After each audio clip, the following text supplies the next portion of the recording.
Bonjour et bienvenue à tous au cours de l'économie organisation administrative des entreprises de la deuxième année du baccalauréat sciences économiques et sciences de gestion comptable. Notre cours d'aujourd'hui, on va suivre le plan suivant.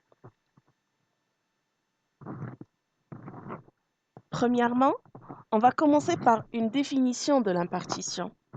Ensuite, on va délimiter les objets de cette stratégie pour par la suite discuter des formes de l'impartition. On va traiter justement la sous-traitance, la cession de licence, la concession, la franchise, le groupement d'intérêt économique, la filiale commune, pour enfin terminer avec les avantages et les inconvénients de cette stratégie. Commençons par le premier point, celui de la définition de l'impartition. L'impartition est une stratégie d'alliance, de partenariat qui se base sur des relations de coopération inter-entreprises. Elle se caractérise par l'association entre plusieurs entreprises indépendantes disposant de potentiels complémentaires et désireux de concrétiser une synergie latente en mettant en commun leurs compétences propres. La stratégie d'impartition est une stratégie réversible. On peut toujours faire machine arrière. Elle est aussi une stratégie progressive. Dans le temps, on ne fait pas une alliance ou un partenariat du jour au lendemain. L'impartition est aussi limitée. On ne peut pas faire un nombre infini de partenariats. Avant de passer au deuxième point de notre cours, celui des objectifs de l'impartition, on va s'arrêter pour mettre le point sur les notions déjà citées en parlant de l'alliance et du partenariat. Quelle est la différence entre alliance et partenariat? Alors justement, les deux termes, ils désignent les accords passés entre plusieurs organisations. Qui dit alliance, c'est un accord avec une autre organisation. Même chose pour le partenariat, mais il se trouve que ces deux termes, à savoir l'alliance et le partenariat, ne sont pas synonymes. En effet, les alliances correspondent à des accords passés entre des concurrents. Par contre, le partenariat désigne des accords passés entre des organismes qui ne sont pas concurrents. C'est-à-dire, on parle ici du partenariat, que l'une est cliente de et l'une est cliente de l'autre. C'est ce type de partenariat qui existe par exemple entre les constructeurs automobiles, à l'instar de Peugeot, Citroën, Renault, Mercedes, et leurs principaux équipementiers.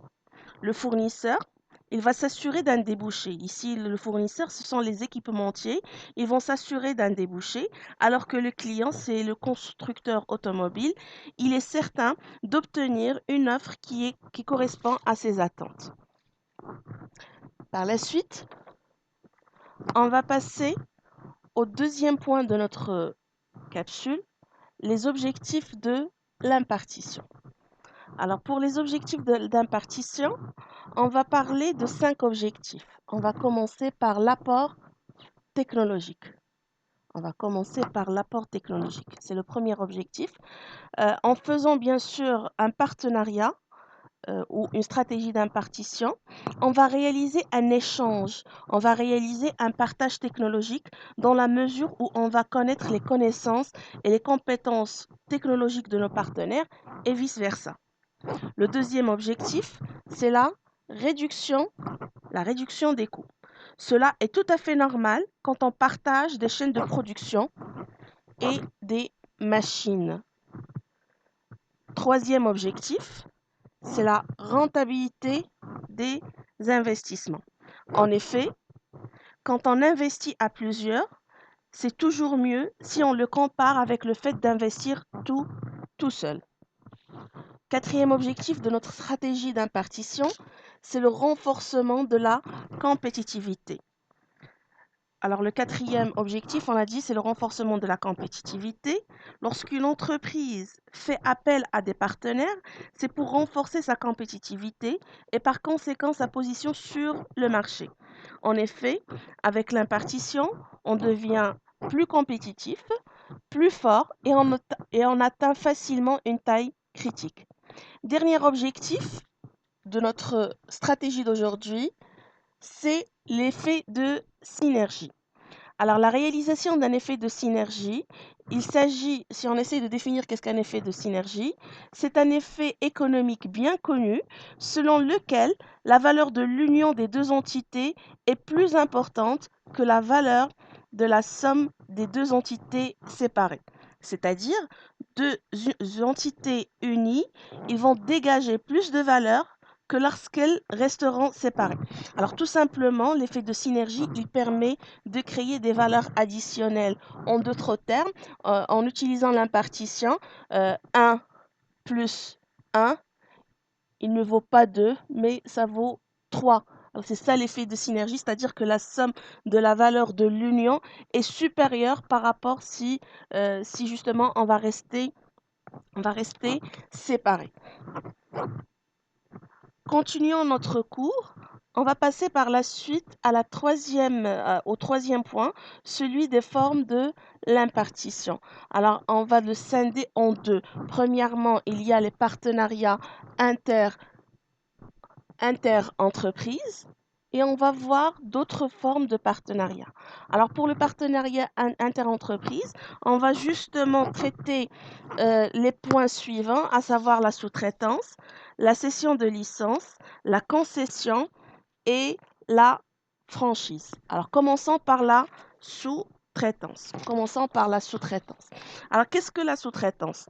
Alors, la sous-traitance, c'est un choix économique de production. Dans la sous-traitance, un donneur d'ordre, il va confier soit l'intégralité, soit une partie de ses activités à une autre entreprise. Alors, une entreprise peut avoir recours à la sous-traitance généralement pour deux raisons. La première, soit parce que sa production qu'elle doit réaliser est trop importante par rapport à ses capacités. Ici, on va noter ce qu'on appelle une sous-traitance de capacité. Soit la deuxième raison, c'est parce que l'entreprise n'a pas les compétences. Elle ne dispose pas des compétences nécessaires pour réaliser l'activité en question. Là, on va parler d'une sous-traitance de compétences. Alors, si on veut illustrer la sous-traitance, on va donner l'exemple suivant, c'est-à-dire supposons que je possède par exemple une entreprise qui fait le prêt-à-porter, sauf que je suis expérimentée, j'ai une expérience, j'ai un savoir-faire dans tout ce qui est design, coupe, commercialisation, mais je ne sais pas. Soit je ne sais pas, soit je ne veux pas réaliser la couture. Alors là, j'ai le choix. Soit je ne sais pas réaliser la couture, soit parce que je ne veux pas réaliser la couture, je veux plus me concentrer sur les autres activités, à savoir le design, ainsi de suite. Alors, qu'est-ce que je vais faire dans le cadre de cette sous-traitance? Je vais juste m'adresser à une entreprise spécialisée, c'est-à-dire un sous-traitant. Je vais m'adresser à un sous-traitant qui va le faire à ma place, c'est-à-dire c'est le sous-traitant qui va assurer cette activité de couture à ma place. Et généralement, c'est ce que font les grandes maisons qu'on connaît tous, à l'instar de Zara, Mango, Benetton, ainsi de suite. La plupart de ces sociétés, ils externalisent et ils sous-traitent cette activité de couture pour se concentrer sur ce qui est plus important pour elles, c'est par rapport au dessin et au design. On passe à la deuxième forme de l'impartition, c'est la scission de licence. Alors, la scission de licence, il s'agit pour une entreprise d'autoriser à une autre entreprise à utiliser un brevet d'invention. Alors là, si je suis une entreprise détentrice de brevet d'invention, j'autorise à une autre entreprise de l'utiliser en contrepartie, bien sûr, d'une redevance Alors, en contrepartie d'une redevance, la cession de licence, on peut le trouver beaucoup plus dans le domaine pharmaceutique, par exemple. Troisième forme, on parle toujours du partenariat interentreprise. On va parler de la concession.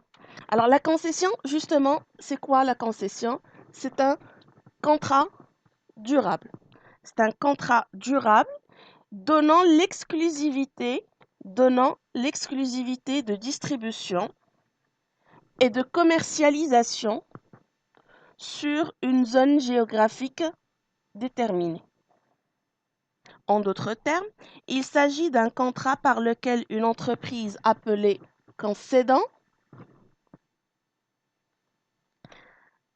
s'engage à approvisionner un produit de sa marque à une autre entreprise appelée concessionnaire et à lui apporter une assistance technique en termes de formation par exemple, en contrepartie d'obligations telles que le respect des quotas de vente, le service après-vente, la participation aux actions promotionnelles et la conformité à un cahier de charges. Alors bien sûr, le concessionnaire, il est amené à payer une contrepartie au concédant. L'exemple qu'on peut donner par rapport aux concessionnaires, l'exemple le plus répandu, c'est celui des concessionnaires de voitures. Les concessionnaires de voitures. Alors, constatez que par rapport à chaque zone géographique, on a un concessionnaire qui va représenter la maison mère dans cette zone géographique bien déterminée. On passe par la suite à une autre forme d'impartition et on va parler justement de la franchise. Qu'est-ce que la franchise? C'est un contrat donnant l'ordre d'exploitation de la marque et l'assistance technique en contrepartie d'une redevance, nommée aussi royalty. Nommée aussi les royalties. La franchise, elle met en relation un franchiseur qui apporte un savoir-faire commercial et des méthodes de gestion et un franchisé qui bénéficie de ces avantages. Il bénéficie d'un certain nombre d'avantages comme l'image de marque, le savoir-faire, la notoriété, en contrepartie d'une redevance qu'il va payer soit annuellement, soit mensuellement. Alors, si on veut illustrer cette forme d'impartition en parlant de la franchise, on va donner l'exemple des points de vente de marque qui se trouvent dans les malls de notre pays. Alors, n'importe quel mall, on va trouver un certain nombre de points de vente de marque.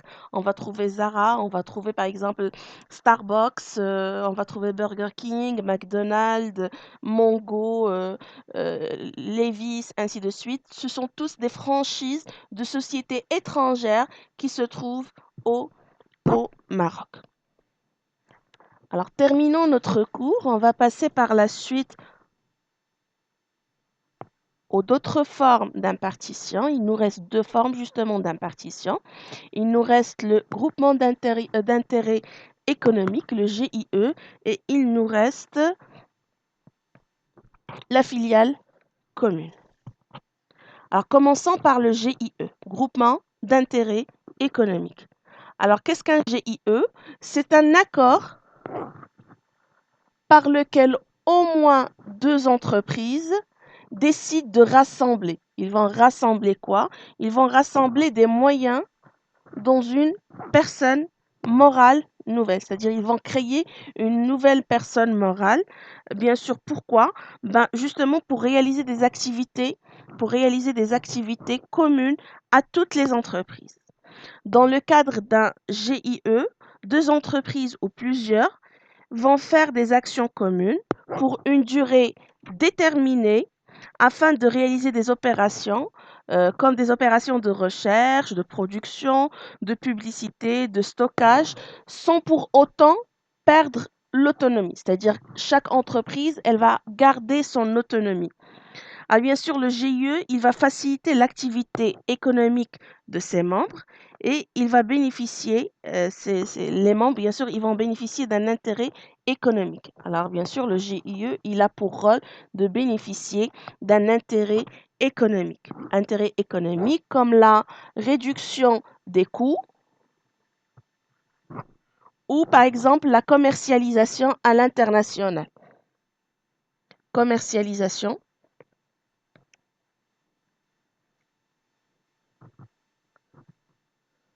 à l'étranger.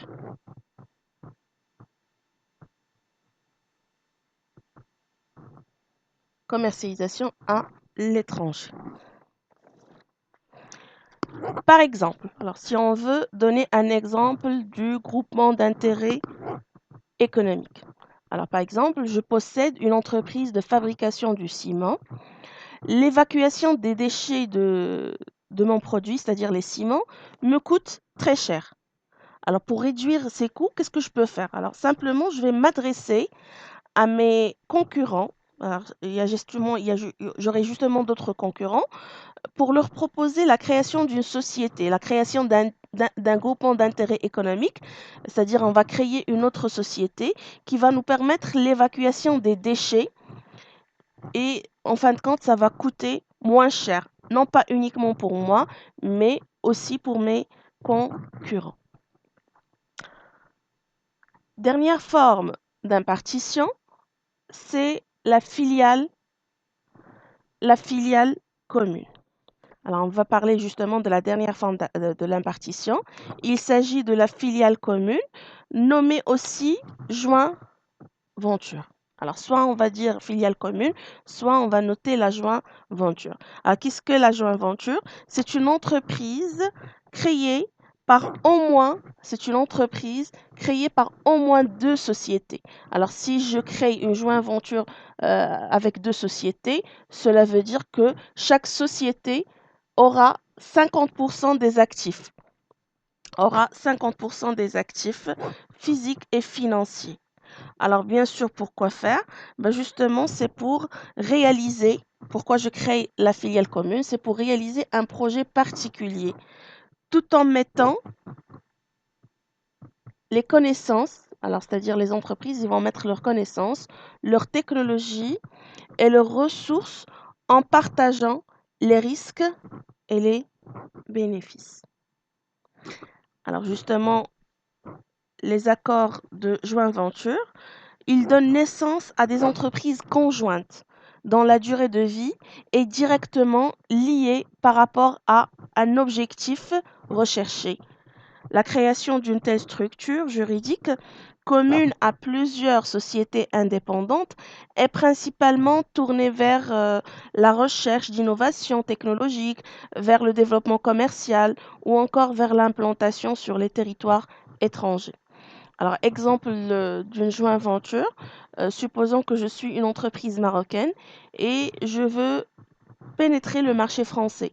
Alors, il vaut mieux passer par une entreprise française qui connaît déjà le marché et c'est cette entreprise, en créant une filiale commune avec cette entreprise française, que je peux facilement pénétrer ce marché français. On passe au dernier point de notre capsule d'aujourd'hui, celui des avantages et des inconvénients.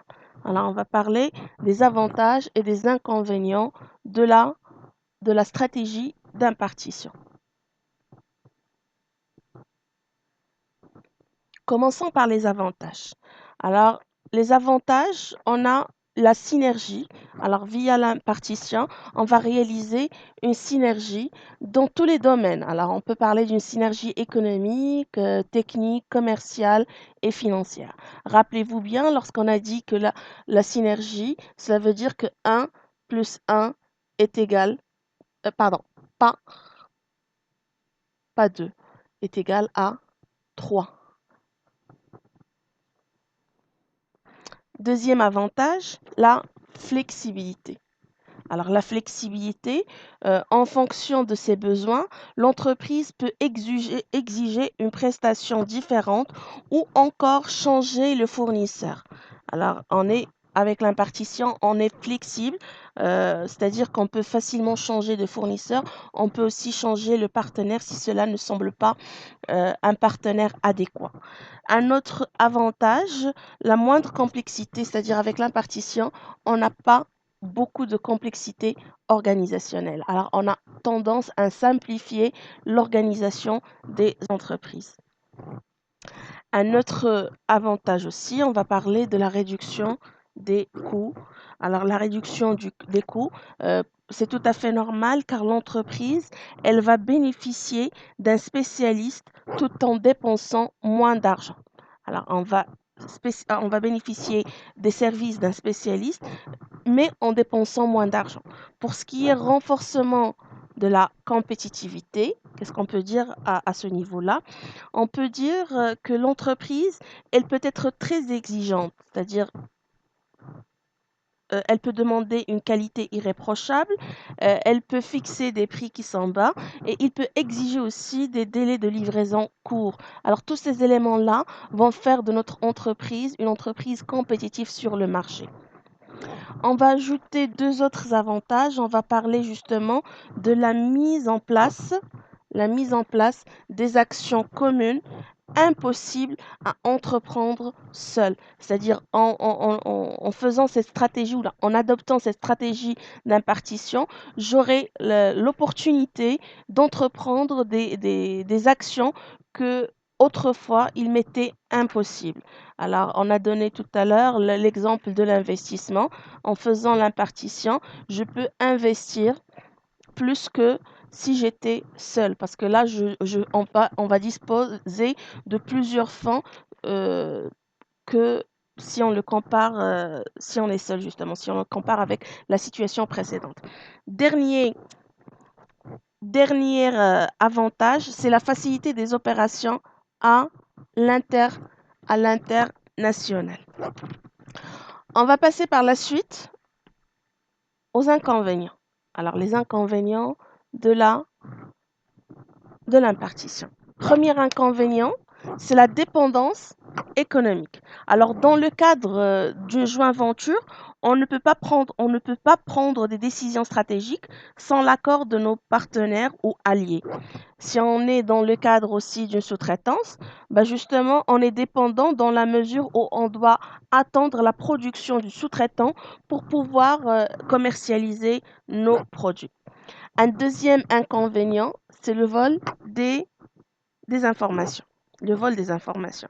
En effet, le partage des connaissances et la technologie, les ressources aussi, veut dire aussi le partage du secret professionnel. Troisième inconvénient, on va parler de risque de transmission des difficultés d'une entreprise à ses partenaires. Alors ici, il y a un risque de transmission des difficultés à nos partenaires qui peut entraîner ce qu'on appelle des faillites en chaîne. Alors si par exemple on se trouve avec un partenaire ou avec une entreprise qui a des difficultés, ces dernières, ils peuvent nous être transmises.